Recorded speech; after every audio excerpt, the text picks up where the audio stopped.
Atos dos Apóstolos 9. Entremente, Saulo ainda respirava ameaça de morte contra os discípulos do Senhor. Dirigindo-se ao sumo sacerdote, pediu-lhe cartas para as sinagogas de Damasco, de maneira que, eventualmente, encontrando ali homens ou mulheres que pertencessem ao caminho, estivesse autorizado a conduzi-los presos a Jerusalém. Ali, eu não sei se na tua Bíblia, mas na minha, o caminho está com letra maiúscula, era a seita de Jesus. Os judeus chamavam quem seguia Jesus, né, de hereges. E o nome da seita que eles davam era o caminho, né? Apesar de ter ser chamado de seita, se você não estiver nesse caminho, você não vai ser salvo, hein? Entretanto, durante sua viagem, quando se aproximava de Damasco, subitamente uma intensa luz vinda do céu resplandeceu ao seu redor. Então ele caiu por terra, ouviu uma voz que lhe afirmava: Saulo, Saulo, por que me persegues? Ao que ele inquiriu: Quem és, Senhor? E ele disse: Eu sou Jesus, a quem tu persegues. Contudo, levanta-te e entra na cidade, pois lá alguém te revelará o que deves realizar. Os homens que acompanhavam Saulo na viagem caíram emudecidos. Podiam ouvir a voz, mas a ninguém viam. Saulo ergueu-se do chão e, abrindo os olhos, não conseguia ver coisa alguma. Então, guiado pela mão, foi conduzido até Damasco. Por 3 dias esteve cego, durante os quais não comeu, nem mesmo bebeu. Nessa primeira parte da história, nós temos um homem que era extremamente religioso e cuidador da sua religião. Ele defendia a causa cara a cara e estava disposto a matar por ela, se alguém a contradissesse. Então ele pede permissão para ir contra uma palavra que ele pensava estar defendendo, mas que estava contrariando, porque ele foi para matar os servos de Deus.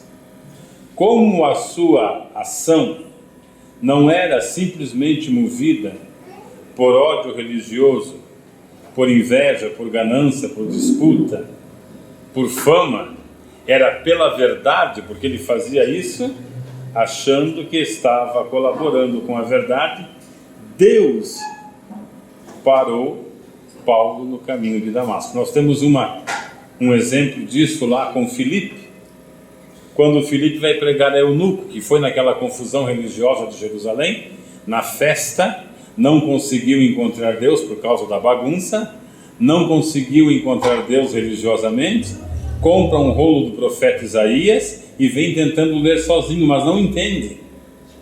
Aí Deus translada Filipe, e depois de ser trasladado, explica para ele as escrituras, ele vem, crê, é batizado e se torna o missionário da sua terra. Aqui não havia ninguém, porque Paulo estava no meio de pessoas incrédulas e ninguém se chegaria a Paulo, porque tinha medo das suas ameaças. Então o próprio Jesus o parou no caminho de Damasco.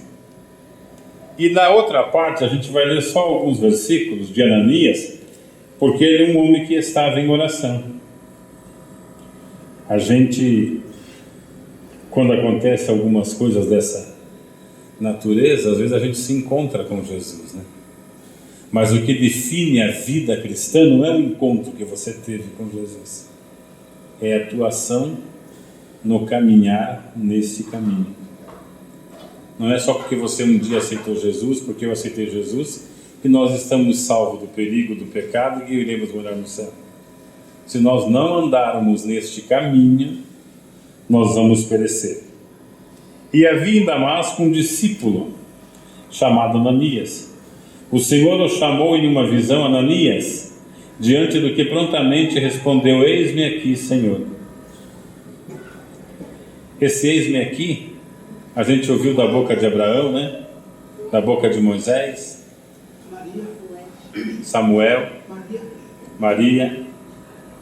Esse eis-me aqui não é só uma apresentação, Jesus, eu estou aqui. Esse eis-me aqui é como se os hebreus soubessem como entrar na intimidade da conversação com Deus. E quando eles diziam eis-me aqui, eles queriam dizer: estou pronto, pode me usar, pode me mandar, eu vou obedecer a tua palavra. Ele traduz muita coisa, não é? A gente fala hoje eis-me aqui, mas não estamos nem aí, né? Como diz o cantor lá, estou nem aí.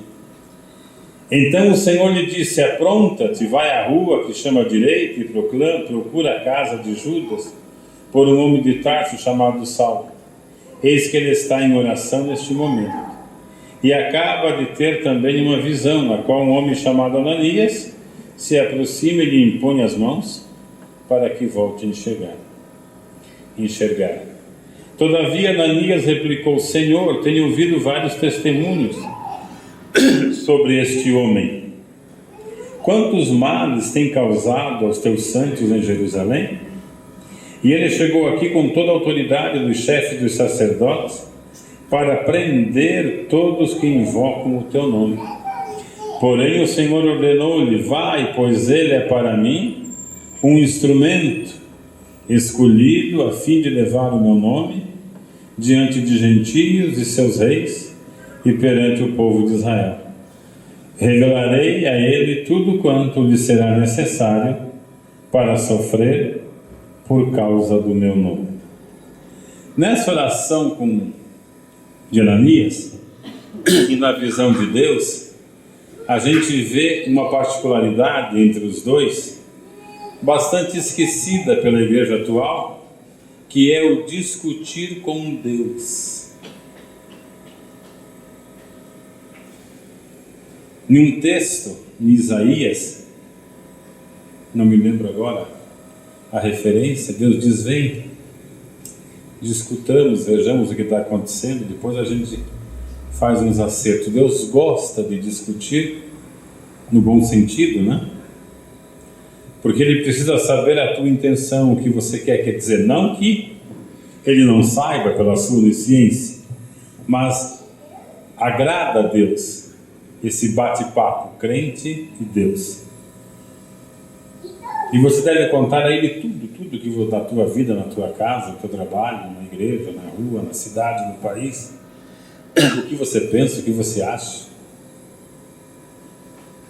Só que depois que você conta tudo a Ele, você tem que aprender a ouvi-lo. Ele mandou Ananias disse que ele era um homem sanguinário. Deus revela o plano e Ananias vai.